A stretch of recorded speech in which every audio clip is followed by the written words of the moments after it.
नमस्कार, आप देख रहे हैं खबरें अभी तक। मैं हूं आपके साथ अनुराधा तुरान। करीब 120 दिन के ब्रेक के बाद अब आम लोगों को कभी भी झटका लग सकता है।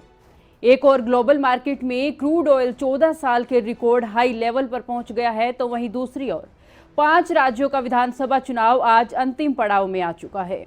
पिछले कुछ सालों के ट्रेंड को देखें तो इस बात की आशंका है कि सरकारी तेल कंपनियां डीजल पेट्रोल के दाम बढ़ाने की शुरुआत अब किसी भी समय कर सकती हैं। पिछले साल नवंबर में देश के कई राज्यों में पेट्रोल डीजल के दाम 100 रुपये प्रति लीटर के ऊपर निकल गए थे। इसके बाद केंद्र सरकार ने एक्साइज घटाकर लोगों को महंगाई से बड़ी राहत दी थी। उसके बाद से अभी तक पेट्रोल डीजल के दाम नहीं बढ़ाए गए हैं। बाद में राज्य सरकारों ने वैट घटाया तो इनके दाम कम ही हुए हैं। जब नवंबर में केंद्र सरकार ने एक्साइज में कटौती की थी, तब क्रूड ऑयल $82 प्रति बैरल के आसपास पहुंचा था। क्रूड ऑयल ग्लोबल मार्केट में अभी 2008 के बाद के उच्च स्तर पर पहुंच चुका है।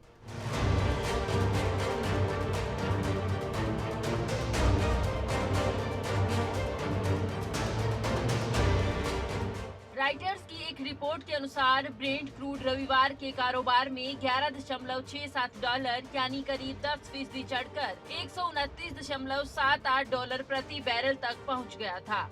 इसी तरह वेस्ट टेक्सास इंटरमीडिएट भी $10.83 यानी 9.4% उछलकर $126.51 प्रति बैरल पर जा पहुंचा।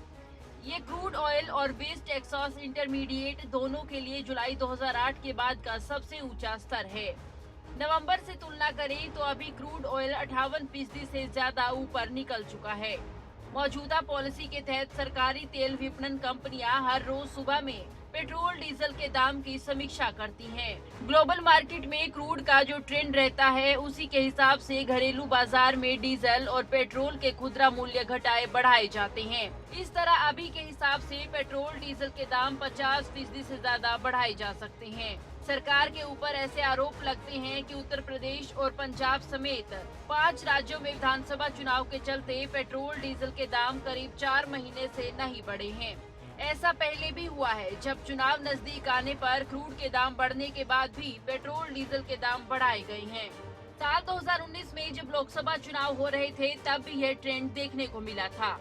19 मई को लोकसभा चुनाव के 7वें और अंतिम चरण की वोटिंग हुई। उसके अगले दिन ही पेट्रोल के दाम में 10 पैसे तक की और डीजल के दाम में 16 पैसे तक की बढ़ोतरी की गई।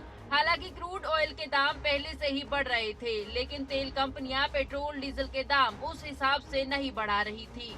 जैसे ही चुनाव संपन्न हुआ, कंपनियां तेजी से दाम बढ़ाने लगी।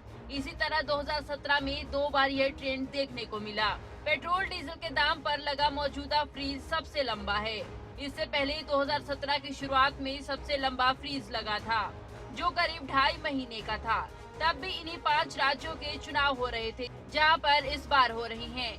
पंजाब, गोवा, उत्तराखंड, उत्तर प्रदेश और मणिपुर के चुनाव के चलते 16 जनवरी से 1 अप्रैल 2017 तक पेट्रोल डीजल के दाम स्थिर रहे थे।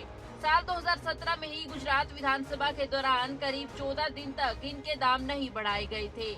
इन सभी अवधि में ग्लोबल मार्केट में क्रूड ऑयल में अप ट्रेंड रहा था। कुछ ऐसी ही कहानी 2018 में हुए कर्नाटक विधानसभा चुनाव की भी है। साल 2018 में मई में जब कर्नाटक में चुनाव हो रहे थे, तब पेट्रोल और डीजल के दाम 19 दिन तक नहीं बढ़े थे। बावजूद इस बात के, इस अवधि में क्रूड ऑयल करीब $5 प्रति बैरल चढ़ा था। जैसे ही चुनाव समाप्त हुआ, कंपनियां दनादन दाम बढ़ाने लग गई। 14 मई 2018 को चुनाव संपन्न होने के बाद लगातार 16 दिन पेट्रोल डीजल महंगा हुआ। इस अवधि में पेट्रोल 3.80 रुपए तो डीजल 3.38 रुपए प्रति लीटर महंगा हो गया। ब्रोकरेज फर्म जेपी मॉर्गन ने भी एक हालिया रिपोर्ट में कहा कि 5 राज्यों में जारी विधानसभा चुनाव संपन्न होते ही पेट्रोल डीजल के दाम फिर से हर रोज बढ़ाए जा सकते हैं। जेपी मॉर्गन ने कहा था कि सरकारी तेल कंपनियों को पेट्रोल डीजल के प्रति लीटर 5 से 7 रुपए का घाटा हो रहा है। जब यह रिपोर्ट आई थी, तब क्रूड ऑयल $100 प्रति बैरल के लेवल के कुछ नीचे ही था। अभी क्रूड उस स्तर से 30% से ज्यादा बढ़ चुका है। इस तरह देखें तो अगले कुछ ही दिनों में पेट्रोल डीजल के दाम ठीक ठाक बढ़ने वाले हैं।